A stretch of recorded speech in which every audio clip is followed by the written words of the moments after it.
Hi అండి. నాకు చిన్న డౌటు. చాలామంది ఇళ్ళల్లో అబ్బాయిలుంటారు కదా! పెళ్ళిళ్ళు చేస్తారు. కోడల్ని తెచ్చుకుంటారు. మీరు ఒక అమ్మాయిని కోడలుగా తెచ్చుకుంటున్నారా?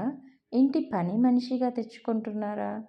కోడలొచ్చిన మరుక్షణం ఇంటి పెత్తనమంటూ బండెడు చాకిరీ అప్పచెప్తారు. ఆ అమ్మాయి మీ కొడుకులాగా ఒక తల్లికి పెట్టే కదా! ఆ అమ్మాయి ఆ ఇంట్లో మహారాణిలాగా పెరిగే ఉంటదిగా! అరే! అప్పటిదాకా అత్తగారు మామగారికి సేవ చేసి, "హా! నేనలసిపోయాను. కోడలు, కోడలు పిల్ల మామగారికి కాఫీ, కోడలు పిల్ల నాకు కాఫీ, కోడలు పిల్ల మరిదిని చూడు, కోడలు పిల్ల ఆడబిడ్డని చూడు." చూడాలి ఎప్పుడూ తన ముద్దు ముచ్చట తీరకుండానే మీ ఇంటికి పని మనిషిగా రావాలా? ఒక్కసారి ఆలోచించండి.